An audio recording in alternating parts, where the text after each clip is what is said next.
데일리 브리핑. 네, 매주 목요일 아침 데일리 브리핑에서는 퀀텀 F&A 최원화 대표 모시고 이야기를 들어보는 시간입니다. 안녕하십니까?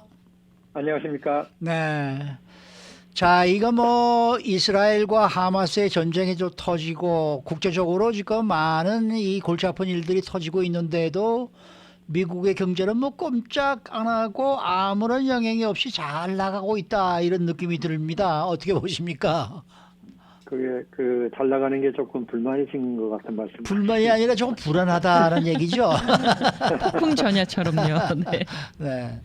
네, 지금 뭐 일단은 이스라엘 팔레스타인 쪽의 전쟁은 벌써 이제 그 바이든 대통령이 어제 다녀오셨죠. 네. 그리고 하면서 지금 서방 쪽에서의 방향은 거의 확실해진 것 같아요. 확전은 안 하겠다. 아하. 네, 확전을 피하고자 하는 것은 여러 가지 지금 이유가 있죠. 팔레스타인의 그 자치 기구를 국가로 인정하느냐 이런 문제부터, 아니면 잘못하면 지금 이집트가 전쟁에 말려 들어가거나 또 다른 국가들이 말려 들어갈 수 있다. 여러 가지 그 위험성이 있는데, 네. 지금 미국 입장에서는 어쨌든 두 지역의 전쟁을 끌고 갈 수 있는 그런 것은 참 피곤한 일이거든요. 그렇죠. 그렇죠. 네네. 네.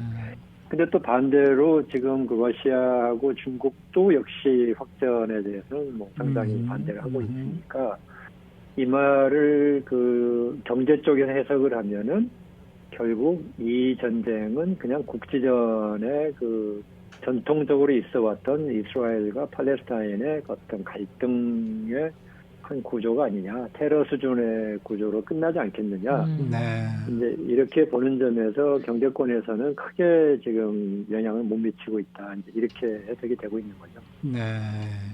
그런데 이렇게 지금 뭐 뭡니까, 이스라엘과 하마스의 그것도 그렇고 또 우크라이나도 그렇고 또 이러다가 또 이 뭐 중국과의 어떤 또 문제가 터진다든지 또 북한과의 어떤 문제가 터지진 않을까, 또 이런 우려감까지 또 생기고 있는데 어떻게 보세요?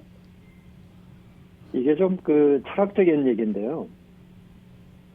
저희가 이제 2차 대전 끝나고 그 만들어진 것 중에 이제 많은 분들이 지금 너무나도 쉽게 그 접하고 있는 게 뭐냐면 IMF라는 게 있어요. 네, IMF는 네. 우리나라에 이제 구제자금 줬던 IMF가 창설된 것이 이제 1944년에 그 브레튼 우드 협정이라고, 거기서부터 이제 그 논의가 된 건데, 네.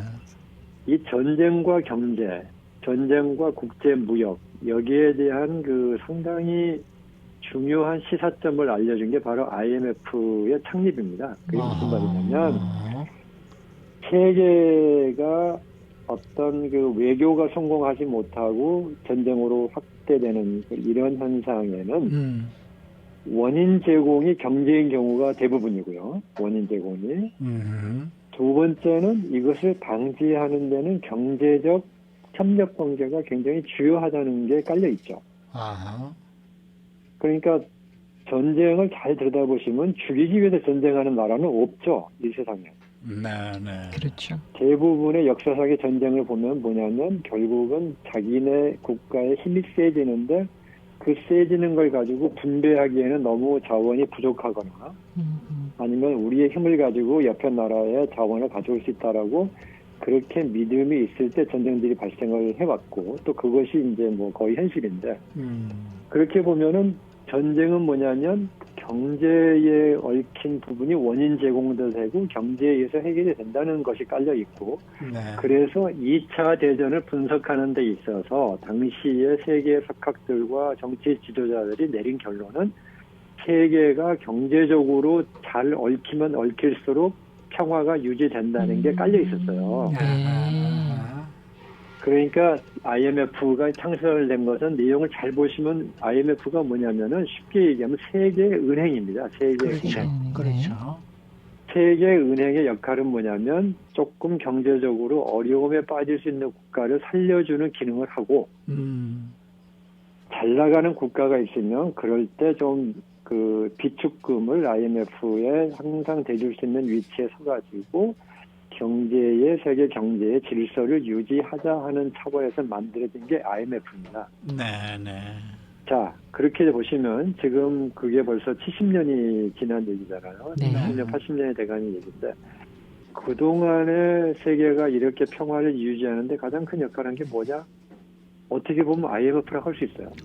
아, 그런데 지금 방금 이제 우려를 말씀해 주신 얘기로 다시 돌아오면 지금 국제 질서가 상당히 혼란스럽죠. 예. 국제 질서가 혼란스러운 데에 그 결과에 의해서 국제 경제 세계가 혼란에 빠지는 거냐? 아니면 국제 경제가 혼란에 빠지기 때문에 국제 질서가 혼란에 빠지는 거냐? 이걸 지금 알 수는 없는 거예요. 자, 거꾸로 보시면 국제 경제 체계가 지금 무너지면서 국제 질서가 혼란에 올 수 있다 하는데 그 대표적인 사례가 어디냐면 미국의 트럼프 열풍이에요. 미국의 트럼프 열풍을 잘 보세요. 어느 그 소위 우리가 러스트 벨트라고 하는 그 소위 그 엔지니어링 쪽에 속하는 블루칼라 노동자들에게 어필을 한 거잖아요. 트럼프 그렇죠. 대통령의 그렇죠. 그 정책이. 거기에 깔려있는 바탕이 뭐였죠?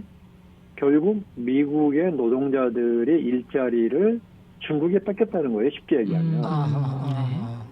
그래서 트럼프 대통령이 추구하겠다고 하는 게 뭐였냐면 우리나라로 제조업을 가져오겠다. 미국으로. 다시 가져오겠다죠. 네.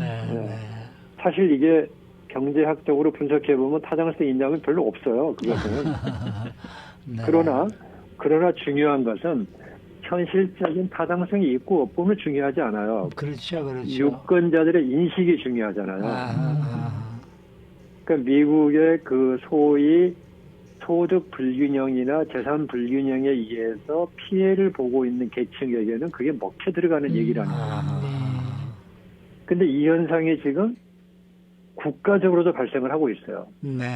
그러니까 소위 남북 문제라고 하는 거, 이제 저희는 남북 문제하면 우리가 북한과의 문제를 바로 떠올리지만 국제 질서 속에서는 남북 문제하면은 북쪽에 있는 선진국과 남쪽에 많이 있는 후진국 간의 그 네. 간극을 얘기하는 게 남북 문제예요.